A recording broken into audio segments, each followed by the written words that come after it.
Lord y Lady Bridgerton eran muy diferentes a las demás familias de la aristocracia. El vizconde y la vizcondesa se amaban realmente y creían a sus hijos y herederos compartiendo con ellos todo el aprendizaje, sin dejar que sirvientes o criadas ocuparan su lugar. Esta es la historia del pequeño Anthony. El primogénito creció viviendo una aventura tras otra junto a sus padres. A menudo Edmund solía llevarlo al bosque y cerca de las cascadas o ríos, entre largas caminatas por el bosque.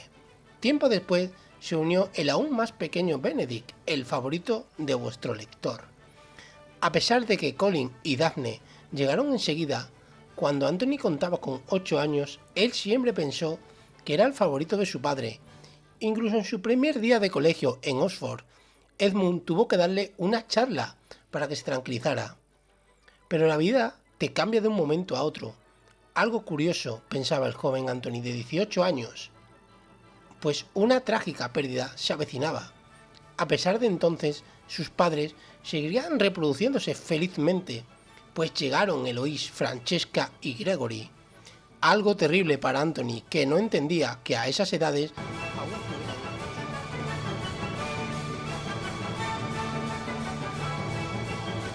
¿Quién era él para poner en duda la prudencia de Edmund? Tal vez él mismo querría tener algún día hijos, a la madura edad de 38 años. Cuando Anthony se enteró de lo que había pasado, era la última hora de la tarde. Regresaba de una larga y extenuante cabalgada con Benedict y acababa de entrar por la puerta principal de Aubrey Hall, la casa solariega de los Bridgerton. Cuando vio a su hermana de 10 años tirada en el suelo, Benedict aún estaba en los establos, pues había perdido una estúpida apuesta con Anthony, que le obligaba a cepillar los caballos al llegar a casa. Anthony se detuvo en seco al ver a Daphne. Era de lo más extraño que su hermana estuviera tirada en el suelo del vestíbulo principal. Era incluso más extraño que estuviera llorando. Daphne nunca lloraba. Daph, le dijo vacilante, pues era demasiado joven para saber qué debía hacer con una niña llorosa que... Pero antes de que pudiera acabar la pregunta, Daphne levantó la cabeza. El sufrimiento que vio en aquellos grandes ojos marrones atravesó a Anthony como un cuchillo. Dio un paso tambaleante hacia atrás, pues sabía que algo terrible había pasado. Ha muerto, susurró Daphne. Papá ha muerto. Durante un instante, Anthony tuvo el conocimiento de que había oído mal. Su padre no podía haber muerto. Otras personas morían jóvenes, como el tío Hugo, pero el tío Hugo era pequeño y débil. Bueno, al menos más pequeño y débil que Edmund. Te equivocas, le dijo Daphne. Tienes que estar equivocada. La niña sacudió la cabeza. Me lo ha dicho Eloise. Ha sido una... Anthony sabía que no debía zarandear a su hermana, pero no pudo contenerse. ¿Qué ha sido, Daphne? Una abeja, susurró. Le ha picado una abeja. Por un instante, lo único que Anthony pudo hacer fue mirarla atentamente. Al fin, con una voz grave, apenas reconocible, dijo: Un hombre no muere por la picadura de una abeja, Daphne. La niña no dijo nada. Continuó allí, tirada en el suelo. Su garganta se agitaba temblorosa, mientras intentaba contener las lágrimas. Ya le han picado antes, añadió Anthony, elevando el volumen de su voz. Yo estuve con él una vez. Nos picaron a los dos. Nos encontramos un panal. A mí me picó en el hombro. De forma instintiva, subió la mano para tocarse el punto en el que la abeja le había picado años atrás. Y añadió en un susurro: a él le picó en el brazo. Daphne lo miraba con atención y con una inquietante expresión de perplejidad. No le pasó nada, insistió Anthony. Podía oír el pánico en su voz y sabía que estaba asustando a su hermana, pero era incapaz de controlarlo. Un hombre no puede morir por una picadura de abeja. Daphne sacudió la cabeza. De pronto, sus oscuros ojos parecían los de una mujer de 100 años. Ha sido una abeja, dijo con voz plana. Eloise lo vio. Un momento estaba ahí de pie y al siguiente estaba... Anthony sintió que algo muy extraño crecía en su interior, como si sus músculos estuvieran a punto de salirse de la piel. Al siguiente estaba ¿Qué, Daphne? Muerto. Parecía desconcertada por aquella palabra, tan desconcertada como se sentía él. Anthony dejó a Daphne en el vestíbulo y subió los peldaños de la escalera de 3 en 3 para ir al dormitorio de sus padres, seguro que su padre no estaba muerto. Un hombre no podía morir de una picadura de abeja. Eso era imposible, una completa locura. Edmund Bridgerton era joven y fuerte, era alto y de hombros anchos, tenía una musculatura poderosa y, por Dios, ninguna insignificante abeja podría haber acabado con él.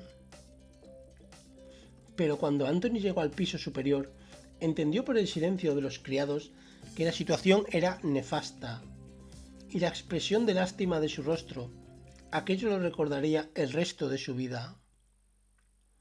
Pensó que tendría que empujarlos para que le permitieran entrar en la habitación de sus padres, pero los criados se apartaron como si fueran las aguas del Mar Rojo, y cuando Anthony abrió la puerta de par en par, supo la verdad.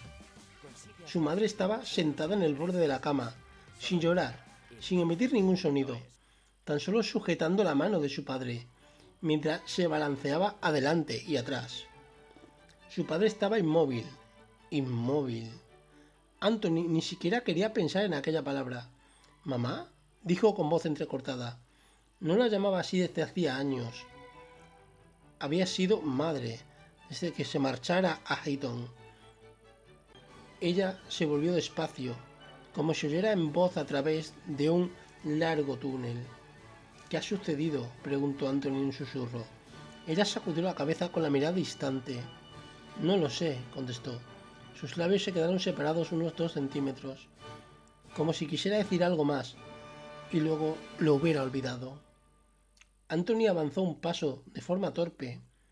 Ha muerto, susurró finalmente Violet. Ha muerto. Y yo... Oh, Dios, yo... Se llevó una mano al vientre, hinchado y redondo por el embarazo. Se lo dije, oh Anthony, se lo dije.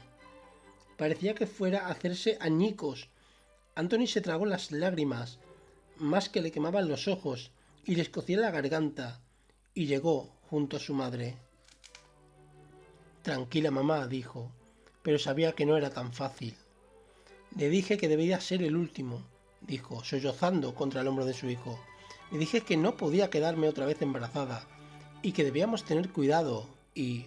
Oh, Dios, Anthony, lo que daría por tenerlo otra vez aquí y darle otro hijo. No lo entiendo, es que no lo entiendo. Anthony la abrazó mientras ella lloraba. No dijo nada. Era imposible encontrar ninguna palabra que pudiera calmar la devastación de aquel corazón. Él tampoco lo entendía.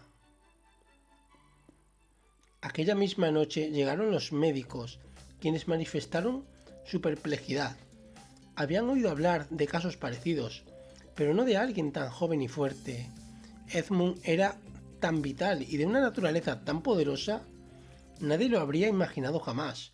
Era cierto que el hermano menor del vizconde, Hugo, había muerto de forma repentina el año anterior, pero estas cosas no venían necesariamente de familia. Y además, aunque Hugo también había muerto al aire libre, nadie había visto que le hubiera picado una abeja. Pero claro, también era cierto que nadie había estado mirando. Nadie podía haberlo sabido, repetían los médicos una y otra vez, hasta que Anthony tuvo ganas de estrangularlos a todos. Tras un buen rato, consiguió que se marcharan y logró acostar a su madre. Tuvieron que llevarla a una habitación que estuviera libre. A Violet le atormentaba la idea de dormir en la cama que había compartido durante tantos años con Edmund. Anthony también consiguió mandar a la cama a sus 6 hermanos, diciéndoles que por la mañana hablaría con todos ellos y que se ocuparía de todo como le habría gustado a su padre. Luego entró en la habitación en la que aún yacía el cuerpo de su padre y se quedó mirándolo. Lo miró y lo miró durante horas, sin apenas parpadear. Y cuando salió de la habitación, lo hizo con una nueva visión de su vida, con una nueva noción de su propia mortalidad. Edmund Bridgerton había muerto, a los 38 años de edad. Anthony no podía creer que fuera a superar a su padre en edad, ni en nada.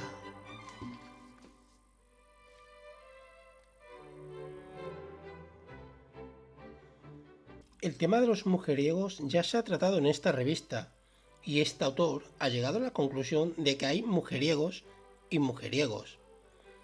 Anthony Bridgerton es un mujeriego con minúsculas, es joven e inmaduro, hace alarde de sus hazañas, se comporta con gran estupidez y se cree peligroso para las mujeres. Un mujeriego con mayúsculas sabe que es peligroso para las mujeres. No hace alarde de sus hazañas, porque no tiene ninguna necesidad. Sabe que tanto hombres como mujeres murmurarán sobre él. Sabe quién es y qué ha hecho, por lo que las habladurías le son indiferentes. No se comporta como un idiota, por la sencilla razón de que no lo es, no más de lo que debe esperarse de todos los miembros del género masculino.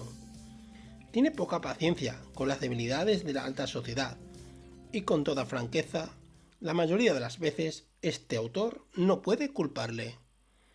Y si eso no describe a la perfección al vizconde Bridgerton, sin duda el soltero más cotizado de esta temporada, este autor dejará su pluma de inmediato. La única pregunta es, ¿será 1814 la temporada en la que por fin sucumba a la exquisita dicha del matrimonio? Este autor piensa que no. Revista de Sociedad de Lady Whittlesey.